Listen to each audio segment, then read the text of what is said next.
Hari Asyura adalah tanggal 10 Muharram, di mana pada hari Asyura mereka umat-umat sebelum Nabi kita Muhammad SAW mereka berpuasa. Selain mereka berpuasa 3 hari setiap bulannya, yaitu Ayyamul Bid, mereka berpuasa setiap tanggal 10 Muharram. Sehingga suatu waktu Nabi SAW itu melihat orang Yahudi di Madinah, mereka berpuasa. Maka kemudian ditanyakan, kenapa kalian berpuasa? Iya, karena itu adalah hari kemenangan bagi Nabi kami, itu Nabi Musa. Maka kemudian Nabi SAW bersabda, nahnu ahaqqu bi Musa minkum, kami lebih berhak dengan Nabi Musa daripada kalian, katanya Nabi SAW. Nah, sehingga kemudian diperintahkanlah oleh Nabi SAW untuk berpuasa. Dan kenapa mereka itu mengagungkan dan membesarkan hari Asyura? Karena pada hari Asyura ini termasuk hari-hari di mana Allah jadikan hari-hari itu merupakan hari-hari penyodoran rahmatnya yang lebih. Sesuai dengan sabda Nabi Muhammad SAW dalam hadisnya, ala fi ayyami dahrikum nafahat ala fata'arradu laha. Ketahuilah bahwasanya pada hari-hari kalian, saat-saat kalian, malam-malam kalian, minggu-minggu kalian, bulan-bulan kalian, ada saat-saat tertentu di mana pada saat itu Allah lebih mencurahkan lagi rahmatnya, mencurahkan lagi anugerahnya, mencurahkan lagi maghfirahnya dan semua yang berada di dalam sisinya dari kebaikan untuk manusia. Maka hendaknya kalau kalian dapatkan itu, sodorkan diri kalian. Itu kata Nabi Muhammad SAW. Menyodorkan diri pada hari-hari yang mulia atau saat-saat yang mulia, sebagaimana disampaikan dan dijelaskan para ulama, dengan kita itu menyucikan dan mensunyikan diri kita serta mengkosongkan diri kita daripada hal-hal yang dapat mencegah turunnya rahmat. Apa itu? Yaitu 5 hal. Termasuk 5 golongan ini, dia tidak akan mendapatkan rahmat apapun. Walaupun dia itu keluar masuk 1000 Asyura, dia tidak dapat apa-apa. Nah, jadi hendaknya kita hilangkan segala hal, segala sifat, segala tindak tanduk ya, yang bisa mencegah turunnya rahmat Allah, kita jauhkan daripada kita. Apa itu? Di antaranya, ya sebutkan Imam Ghazali, adalah 5 hal. Walaupun kata beliau, keluar masuk 1000 kali bulan Ramadan, walaupun dia mati di dalam Ka'bah sekalipun, kalau dia termasuk 5 golongan, dia tidak akan mendapatkan apapun juga. Dia masuk bulan Ramadan, nggak dapat apa-apa. Dia masuk hari Arafah, dia nggak dapat apa-apa. Dia masuk malam Lebaran, nggak dapat apa-apa. Dia masuk hari Asyura, nggak dapat apa-apa. Dia masuk di bulan haram juga tidak melakukan apa-apa. Semua ibadahnya ditolak oleh Allah Ta'ala. Siapa 5 golongan ini? Yang pertama adalah mereka yang durhaka pada orang tuanya. Nah, oleh karena itu, masih ada malam ini. Besok adalah suatu sebab di mana kita bisa menjadikan sebab itu kita tertawa nanti di akhirat. Tertawa nanti kita di padang mahsyar. Tertawa nanti kita berada di dalam kubur. Tertawa tatkala kita ditanya oleh Allah Ta'ala. Kenapa?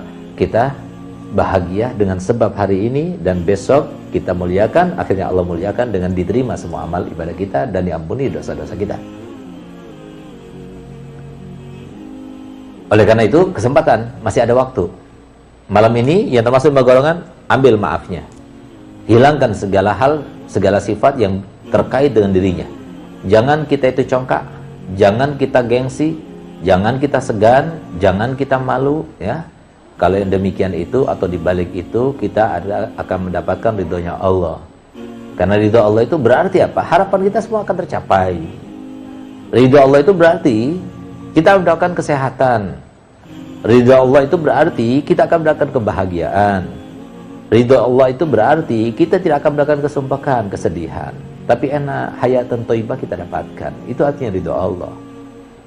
Tapi ya, ridho Allah yang berupa itu semuanya yang saya gambarkan tadi, atau ridho Allah yang menjadi sebuah implementasi atau diimplementasikan dengan semua harapan manusia yang berupa kebahagiaan, keamanan, kesejahteraan, keafiatan, sehat jasmani, sehat rohani, kemudian jauh daripada problematika kehidupan dan sebagainya. Nah, itu setiap manusia berharap seperti itu. Tapi itu semuanya terkait dengan ridhonya Allah. Kalau Allah meridhai, maka dia akan dapatkan. Tapi Allah tidak meridhai, dia tidak akan dapatkan. Karena apa? Semua yang diharapkan oleh manusia tersebut daripada hal-hal yang disebut tadi, itu Allah yang memberikan, bukan siapa-siapa. Bagaimana kita akan mendapatkannya kalau Allah tidak berkehendak? Nah, oleh karena itu, jangan kita congkak, jangan kita malu, jangan kita segan untuk kita itu merombak diri kita. Walaupun harga diri kita hancur binasa, walaupun martabat kita direndahkan dan dihinakan, walaupun apapun yang ada di dalam diri kita, kita tidak peduli. Yang penting kita dapat ridho Allah. Nah, oleh karenanya, ayo yang merasa dirinya termasuk durhaka pada orang tuanya, sekarang masih ada kesempatan sebelum masuk besok. Minta maaf. Yang nggak bisa bertemu langsung dengan orang tuanya, telepon. Minta ridhonya, minta maafnya, bertobat kepada mereka dari semua dosa yang pernah menyakiti hati mereka semuanya. Karena apa? Karena hampir dikatakan sekarang ini setiap anak itu pasti pernah durhaka pada orang tuanya. Karena arti kedurhakaan itu, ya, kalau kita mengatakan saja kepada orang tua itu sudah durhaka. Kita mengecewakan orang tua itu sudah durhaka. Kita mengelas atau berusaha lepas daripada perintah, ya, daripada orang tua walaupun tidak diketahui orang tuanya, itu sudah masuk durhaka. Nah, oleh karena itu hampir dikatakan di antara kita sulit untuk kita itu menghindarkan diri kita daripada kata-kata durhaka pada orang tua. Nah, tapi malam ini masih kesempatan. Ayo kita minta maaf, minta ridho, kita sungkem kepada orang tua kita cium kaki orang tua kita meminta ridhonya, kita berikan sesuatu kepadanya sehingga mereka senang, gembira, dan bisa terobati sesuatu yang pernah kita lakukan kepada mereka, semuanya dengan harapan kita mendapatkan ridho Allah pada hari esok. Itu maksudnya. Yang kedua, istri yang durhaka kepada suaminya, itu juga tidak akan mendapatkan apapun juga. Hari esok mereka tidak akan mendapatkan apapun. Dan itu juga termasuk yang sekarang ini sulit untuk dikatakan. Setiap istri pasti dia itu ada masalah sama suaminya. Karena apa? Karena memang untuk menjadi istri solihah itu tidak mudah. Karena solihah itu artinya apa? Soleh atau solihah. Soleh bagi laki-laki, solehah bagi perempuan. Soleh itu adalah man adda hugugullah wa adda huguga ibadih. Siapa yang dapat melaksanakan semua hak Allah dan melaksanakan semua hak hamba-hambanya, itu namanya orang soleh. Di situ disebutkan siapa yang dapat melaksanakan semua hak Allah dan semua hak hamba-hambanya, tidak disiratkan, diselipkan kata-kata melaksanakan haknya Allah setelah Allah berikan, melaksanakan haknya hamba Allah setelah mereka juga melaksanakan untuknya. Tidak ada. Mau dia melaksanakan haknya atau tidak, yang penting haknya semua orang kita laksanakan. Itu berarti dia orang soleh. Nah, oleh karena itu, jadi jangan nunggu kita itu sampai hak kita itu dibalas baru kita itu akan menambah atau akan berkesinambungan dalam kebaikan itu. Nggak usah tunggu orang. Kata Allah Haddad, kalau kita itu ingin lepas daripada segala macam dosa yang terkait manusia, semua haknya orang kita laksanakan. Haknya suami kita laksanakan, haknya anak kita laksanakan, haknya tetangga kita laksanakan. Kalau hak kita, jangan minta kepada mereka, kita minta kepada Allah. Mereka mendurhakai kita, mereka mencelakai kita, mereka menghina kita, mereka menzalimi kita, mereka mencuri dari kita. Tidak usah kita balas. Paham? Tidak usah kita tuntut hak kita dari mereka, minta kepada Allah. Karena apa? Allah tidak akan membiarkan suatu kezaliman. Allah akan membalas. Kalau balasan kita, ya nggak seberapa. Tapi kalau balasan Allah, sangat menyakitkan. Nah, gitu. Nah, oleh karenanya artinya nggak rugi kita kalau seumpama kita itu seakan-akan itu mengalah, ya. Dari sebuah perseteruan itu kita nggak bakal rugi gitu. Nah, kemudian karena di dalam kitab-kitab klasik, kitab kuning itu disebutkan bahwasanya yang namanya istri yang durhaka kepada suaminya itu, ya, itu hampir dikatakan setiap istri itu dia tidak paham ternyata walaupun serendah itu, walaupun serendah itu, karena apa? Nabi Muhammad yang menggambarkan. Jadi katakan di dalam kitab klasik itu yang diambil dan dikutip daripada Al-Quran maupun hadis Nabi SAW. Kalau seumpama ada seorang istri yang cemberut mukanya di depan suami, cemberut saja setelah asalnya dia senyum, atau seorang istri mengangkat suaranya di atas suara suami, atau melengos, ya, atau seorang istri keluar daripada rumahnya tanpa izin suami, berarti apa? Dia termasuk durhaka. Apalagi sampai lebih daripada itu, apalagi sampai menempelengnya, apalagi sampai melakukan KDRT kepada suaminya, apalagi sampai menzaliminya dan sebagainya, apalagi sampai berselingkuh. Jadi itu semua merupakan sebuah kedurhakaan. Untuk masih ada waktu sebelum besok, ayo malam ini kita jadikan untuk kita saling bermaaf-maafan. Yang suami memberikan maaf pada istrinya, yang istri meminta maaf kepada suaminya dan minta ridhonya, serta bertobat dengan taubat nasuha. Artinya apa? Dari sekarang dia menyesal, dan sampai akan datang dia tidak akan mengulanginya lagi. Jangan cuma sekedar minta maaf tapi dia tidak tahu apa yang dilakukannya, salah atau tidak, dia tidak menyesalinya. Itu yang harus dilakukan oleh para istri. Yang ketiga adalah mereka yang memutuskan tali silaturahmi. Kita tidak saling tegur dengan kerabat kita. Kita tidak pernah menjenguk sekian tahun lamanya. Nggak pernah ada tegur sapa, nggak pernah kita ada kunjungan, nggak pernah ada telepon-teleponan, nggak ada pernah SMS-an, WA-an dan sebagainya. Yang semacam ini termasuk memutuskan tali silaturahmi. Ada satu orang datang kepada Nabi Muhammad SAW, "Ya Rasulullah, ada satu orang yang kerabat saya yang berbuat baik, aku balas. Apakah itu silaturahmi?" Iya, itu silaturahmi. Tapi silaturahmi yang sesungguhnya bukan seperti itu. Silaturahmi yang sesungguhnya itu adalah antasila man qata'ak. Orang yang memutuskan kamu sambung, itu silaturahmi. Wa tu'tiya man haramat, kamu berikan padahal dia tidak memberikan kepadamu, itu silaturahmi. Wa ta'fu amman dzalamak, dan kamu maafkan siapa yang menzalimi, itu baru silaturahmi gitu.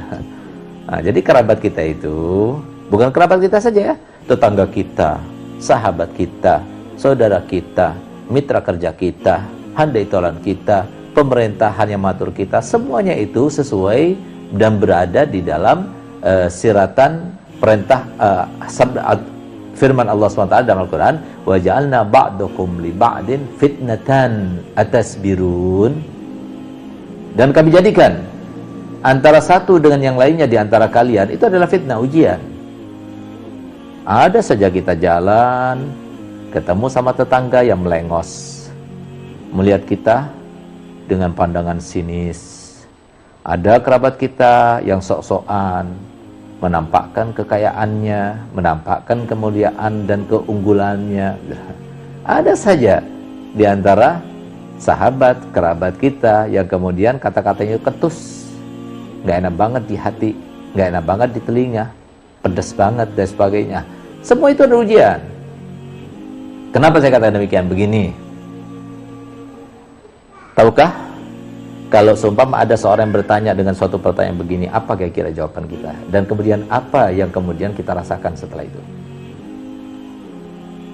Pertanyaannya adalah, apakah mungkin ada satu orang yang dapat mengucapkan suatu ucapan atau bertindak dengan suatu tindakan atau terlintas dalam hatinya dengan suatu lintasan dan Allah tidak mengizinkannya? Mungkin? Ada? Kalau tidak ada, maka berarti apa? Semuanya dengan kehendak Allah. Semua dengan tujuan daripada Allah. Semua dengan misi dan visi dari Allah untuk kita. Siapa sasarannya? Kamu. Sasarannya siapa? Kamu. Kamu yang diangkat derajatnya. Kamu yang dihapuskan dosa-dosanya. Kamu yang akan diberikan kebaikannya. Nggak mau kamu diberikan itu semuanya? Modalnya cuma satu, sabar. Pahit, nggak sakit, rasanya sakit, walaupun bukan hanya kamu yang sakit, semua orang semua sakit. Jadi jangan sampai kita itu katakan bahwasanya kita saja yang terzalimi, kita saja yang tersakiti. Semua orang itu ada sakit, semuanya.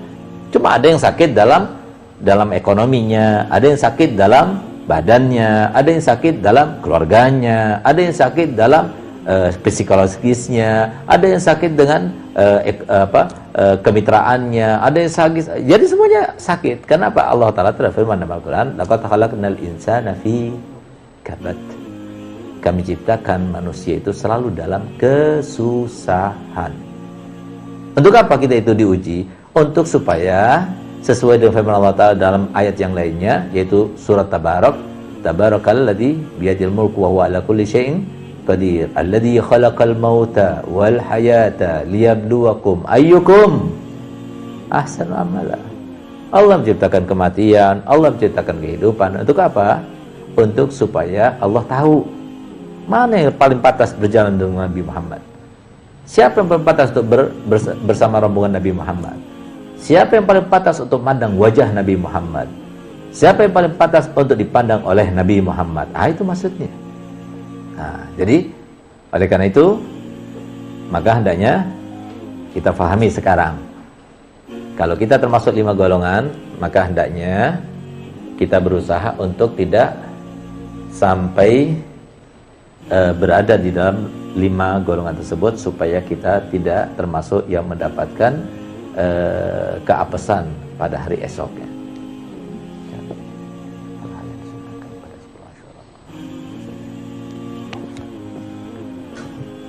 Oleh karena itu, para hadirin yang muliakan Allah Ta'ala, itu yang ketiga. Yang keempat, 2 orang sesama muslim tapi tidak tegur sapa.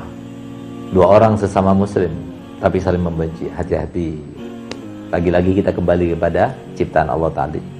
Orang diciptakan ya judes ngomongnya, ya selalu menyakiti hati orang, temperamen orangnya dan sebagainya. Itu Allah berkehendak. Untuk apa? Ujian bagi kita.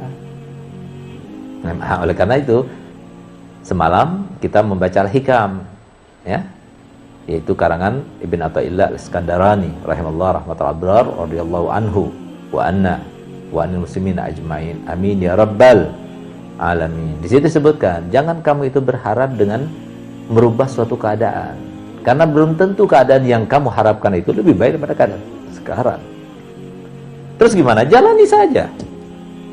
Jalani dengan happy, jalani dengan enjoy, ya. Jalani dengan seksama, jalani dengan berevaluasi, jalani dengan tatanan sesuai dengan yang diajarkan oleh Nabi kita Muhammad SAW. Itu maksudnya. Selesai sudah. Gitu. Jadi kalau ada orang membenci kita, yang penting kita nggak membenci. Kalau ada orang musuh kita, yang penting kita tidak musuhi. Kalau ada yang tidak menegur sapa kita, yang penting bukan kita yang tidak bertegur sapa dengannya. Kalau ada orang memutuskan kita, jangan kita putuskan dia. Ya, itu. Kalau ada orang yang tidak melakukan sunnahnya Nabi, ya, tapi dia melakukan sunnahnya setan, jangan diikuti. Tapi kalau ada orang yang melakukan sunnahnya Nabi, jadikan kamu itu adalah orang yang paling terdepan di dalam hal itu. Itulah tuntutan Nabi Muhammad SAW bagi kita sebagai seorang Muslim. Ya, kenapa? Karena kita itu hidup bukan untuk di dunia. Hidup untuk di dunia. Dunia itu bukan orientasi. Dunia itu adalah sebuah media untuk kita dapatkan orientasi kita. Nah, jadi di mana kita dapatkan surga? Nanti di akhirat. Tapi bagaimana cara mendapatkannya? Harus kita hidup di dunia. Di dunia ini sekarang kita berada ini, inilah kita itu berusaha untuk mencari akhirat itu, mencari dunia itu, mencari akhirat itu. Kalau kita tidak punya teori berupa ilmu pengetahuan yang bersumber daripada Nabi kita Muhammad SAW, kalau kita tidak mau punya seorang murabbi yang mendidik kita semuanya dengan didikan yang mereka tampakkan di dalam kehidupan mereka, dan mereka pelajari langsung dari guru-guru mereka, orang tua mereka, dan bersambung terus silsilahnya sampai pada Nabi Muhammad SAW, maka sulit untuk kita itu bisa melewati ujian-ujian tersebut. Tapi kalau kita mempunyai teorinya, dan kita jadikan teori itu sebagai penuntun kehidupan kita, apalagi kita itu sudah dididik langsung dengan didikan yang bukan cuma teori yang diajarkan, tapi diterapkan langsung dengan prakteknya, maka kita itu akan mudah menghadapinya. Oleh karena bersyukur kalau para wali santri, ya, para pemirsa, para mustami'in, para mustami'at, kemudian mereka itu mempunyai anak yang mau mondok di pesantren, yang mau belajar di madrasah, yang mau hadir majelis taklim, syukur kepada Allah Ta'ala, syukur. Karena apa? Itu akan mengurangi beban kita nanti. Dan itu yang akan menyebabkan kita akhirnya dunianya itu jadi barokah. Kenapa? Apa kaitannya? Nabi SAW telah bersabda dalam hadisnya, ad-dunya mal'una, mal'unun ma fiha illa zikrullah wa mawalah wa aliman wa muta'aliman. Yang artinya dunia ini adalah dilaknat oleh Allah Ta'ala. Semuanya dilaknat kecuali zikir Allah dan yang terkait dengannya, ahli zikir, tempat zikir. Nah itu bukan termasuk yang dilaknat. Masjid, musola, majelis taklim, pondok pesantren itu bukan termasuk yang dilaknat. Beruntung bagi mereka yang ada kaitannya dengan tempat-tempat yang tidak dilaknat tersebut, dan semoga kita termasuk yang mendapatkannya. Amin ya rabbal alamin. Yang kedua, aliman, orang alim dia tidak dilaknat. Kita mau harta kita tidak dilaknat, harus kaitan dengan ahli zikir, majelis zikir, tempat zikir, orang yang selalu berzikir, atau terkait dengan orang alim, rumah kita didatangi oleh orang alim, kita membangunkan rumah orang alim, kita membantu orang alim, harta kita terkait dengan orang alim, kita bekerja sama dengan orang alim, kita mengerjakan atau melaksanakan kirot atau kerjasama dengan orang alim. Itu beruntung. Kenapa? Dunia kan jadi barokah, tertularkan dengan orang alim itu. Muta'aliman, atau yang ketiga adalah muta'alim, para santri. Oleh karenanya saya katakan beruntung kalian. Kenapa? Karena selama anak-anak kalian berada di pesantren, selama anak kita belajar di madrasah-madrasah diniyah, dan selama anak kita masih mau hadir majelis-majelis taklim yang ada, maka berarti kita diharapkan Allah Ta'ala hartanya itu barokah, rumahnya barokah gitu. Sebaliknya dilaknat. Kalau sudah ada barokahnya, maka membahagiakan, rumahnya membahagiakan, hartanya membahagiakan, dan hartanya itu bermanfaat di dunia sampai di akhirat nanti. Nah, kemudian yang kelima adalah mereka yang durhaka kepada kedua orang tuanya. Maka hendaknya mereka yang suka meminum minuman keras, ya. Yang kelima adalah mereka yang mengkonsumsi narkoba atau yang suka meminum minuman keras. Itu sama sekali tidak akan mendapatkan rahmat apapun besok. Nah, oleh karena itu, maka besok ada beberapa amalan, ya. Karena esok itu adalah hari yang sangat besar bagi para nabi, ya, di mana Allah Ta'ala menerima taubatnya Nabi Adam itu hari esok. Dan juga Allah SWT mengangkat derajatnya Nabi Idris, ya, dan berlabuh perahunya Nabi Nuh, dan banyak lagi daripada para nabi, ya, itu pada hari esok. Nah, sehingga hari itu menjadi hari kenangan yang baik, yang penuh dengan memori gitu. Nah, oleh karena itu disunahkan untuk hari esok, ya, kita berpuasa.